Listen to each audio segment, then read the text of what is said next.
Let's talk about how to find strong support and resistance. You see, as a trader, you must know how to identify strong support and resistance, but I see many traders struggling with it. So this is why I decided to do this video. Now, in this video, I'll show you the two types of support and resistance and how exactly to find strong support and resistance. Now, I want to show you how to do it the right way. Well, first of all, let's talk about what is support and resistance. Well, support and resistance is a level that prices have a problem to move through, a level that they bounce off. And we have support. Support is typically below prices. So consider it like a floor that prices can't go through. And then we have resistance, which is above the current prices. And this acts like a ceiling. Now let's jump over to the screen. Let's talk about the two types of support and resistance.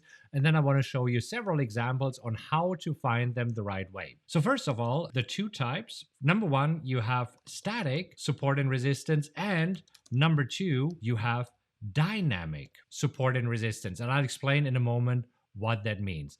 Let's actually talk about static support or resistance. So static resistance usually can be a straight line, or it also can be at an angle. Now, let me give you some very specific examples. I want to jump over here to the charts and I want to take a look at Tesla. So a support line is also sometimes called a trend line. And this is where you see a typical trend line right here. So it's a line where prices several times bounced off. So it started here, Tesla was moving higher, it came back to this support line, bounced off, came back right to the support line, came back up, bounced back to the support line. And if we extend it a little bit, then we see this is where we are at right now. So we are stuck above the support line here, which could act as strong support. And right now, this would be at $381. Now, also, we can have this as resistance line. And as a resistance line, we can draw it from the top here. I want to adjust it a little bit because one of the keys that I will show you in a moment to drawing it the right way is to have as many touch points as possible. And here you see we have 1, 2, 3, 4 touch points. So right now we also see that there's some resistance at 440. Now, support and resistance are important, especially when you're trading the wheel strategy. And we'll talk about this in just a moment. So often, as you can see, they can be at an angle and they can also be just at a horizontal line. And I'll show you here in a moment of how this works.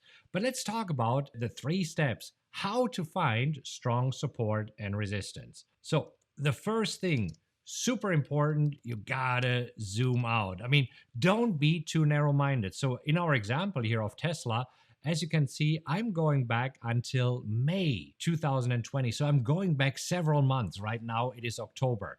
So I'm going back 6 months to find the support and resistance. You see, if you're too zoomed in, you might miss it actually.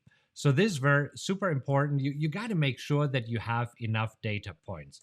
Number 2, you want to focus on the big support and resistance lines, right? So don't worry about the 5-minute resistance lines that you see on a 5-minute chart unless you're trading a 5-minute chart.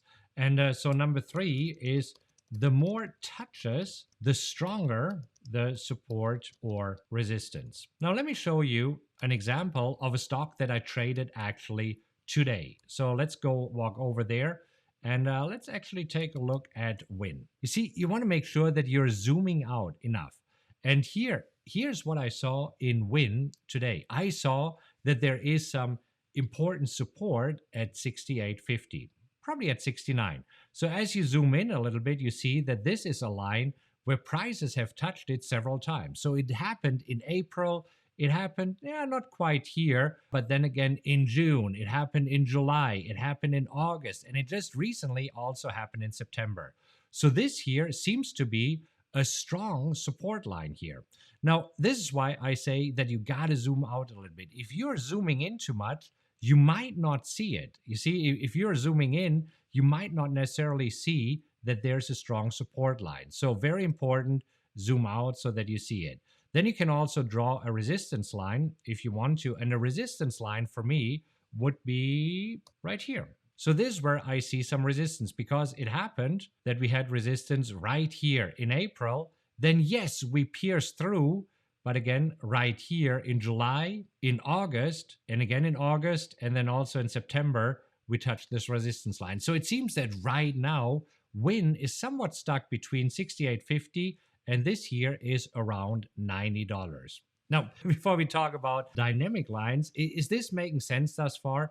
So again, you want to look for the important ones, the major ones, and this is where I determine my strike prices, where I'm selling put according to the wheel strategy. If this is your first time here and you're new to this, I'll link in the description to a playlist where I explain the wheel strategy in more detail. So now that you know static support and resistance lines, let's talk about dynamic support and resistance lines. So what are these so-called dynamic support and resistance lines? Well, this is where we are looking at moving averages. And the most famous moving averages that most professional hedge fund managers use are a 50-day moving average, they're looking at a 100-day moving average, and they're also looking at a 200-day moving average. So these are the most important dynamic support and resistance lines. Now, why are they dynamic? Let me actually show them to you on the chart. Here's what I want to do. I want to quickly go to the indices right now. So for example, here we are looking at the NASDAQ, and I want to show you the 50-day moving average and then also the 200-day moving average. So the red line is the 50-day moving average. And if we zoom out a little bit, then we see that this 50-day moving average has acted as some sort of support for quite a long time now, since October last year. Then, of course, we had the COVID crisis hitting us. We dipped below there, but now we have stayed very nicely above the 50-day moving average. And we talked on this channel about the significance about recently breaking through the 50-day moving average. And here's one important thing that you see.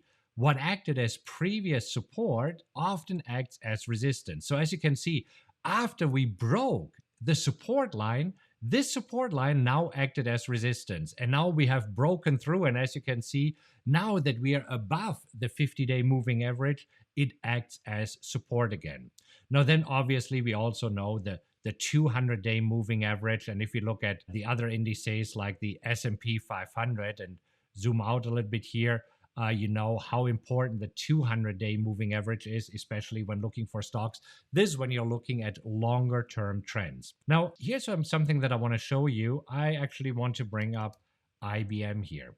Now, what you notice with IBM that right now, the 50-day moving average doesn't really give you a lot of support or resistance because as you can see, let me get rid of the 200-day moving average for a moment. Prices are constantly going through this line. So this is why these moving averages have some limitations. On the other hand, as you can see, it is rather easy here for IBM to determine a static right here at 115, a static support and resistance line here, in this case support, and we also see that there's some resistance right here. So often the static support and resistance lines are stronger than the dynamic ones. So as you can see, there are some downfalls to these moving averages. And because there are some downfalls, some traders like to use the so-called Fib numbers. So Fibonacci numbers. And this is where some traders like to use, for example, a 5-day moving average, an 8-day moving average, 13 days, 21 days. You get the idea here. Okay, but let's go back to the charts. What I found in my trading is that these static support and resistance numbers are usually more reliable. So just to wrap it up, because I don't want to go for too long on this video. You see, finding strong support and resistance is an art and a science. This is why I say follow these 3 steps.